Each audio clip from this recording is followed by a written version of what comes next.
What if you woke up one morning and had committed a crime you didn't remember? This is in fact exactly what befell Simon Fraser on the morning of April 10, 1878. Simon Fraser, throughout his life, had been plagued with bouts of nightmares and somnambulism. He had been known to sleepwalk to the point of drifting miles from his home on several occasions.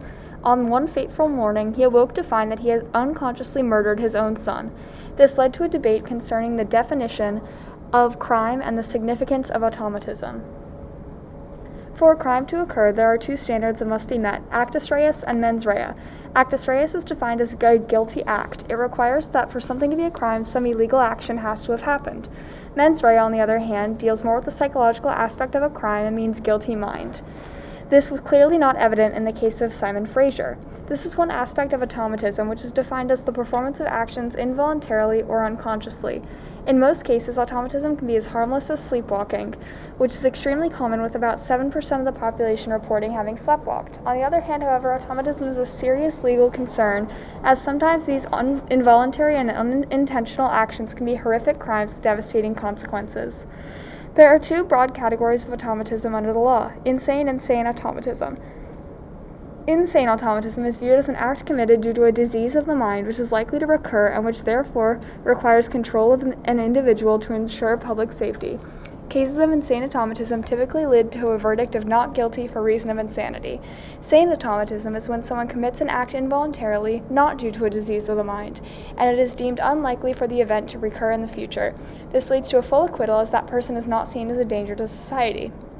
Let's look at two distinct cases. R versus Quick. In 1973, a man who was working as a nurse violently attacked a patient but was acquitted on grounds of automatism. The man was a diabetic and had taken insulin without neutralizing it by eating food, which put him into a hypoglycemic state. This was shown to be accidental in nature and hence was ruled as sane automatism. R versus Hennessy. Conversely, in a Hennessy case, the diabetic man stole a car and was apprehended. Later, he collapsed in a police station due to a hyperglycemic state as a result of failing to take insulin. This was deemed as insane automatism, as it was the man's failure to consume insulin that had caused the episode. Under sane automatism, there are two further categories: self-induced and non-self-induced automatism. An example of self-induced automatism is purposeful intoxication using alcohol or drugs, or not eating after taking insulin, which could induce hypoglycemia.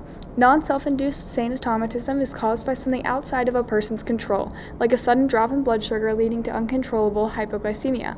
For example, in the court case R versus Bailey, a man drove to the house of his ex-girlfriend's boyfriend. The man, a diabetic, took a mixture of sugar and water and minutes later attacked his ex's boyfriend. This led to a lengthy debate in court, where the final ruling was that automatism had been self-induced and that the defendant had intended to commit a violent action while in a hypoglycemic state. As you can see, automatism is a broad topic with many specificities and nuances. There are also some controversial aspects to automatism, especially if it is self-induced. For example, if a parent harms their child due to being extremely intoxicated, should they be acquitted? Many believe that self-induced automatism should not be treated in the same way as non-self-induced automatism, since self-induced automatism was directly caused by someone's actions and could have been prevented, while non-self-induced acts of automatism may have been truly out of the individual's control.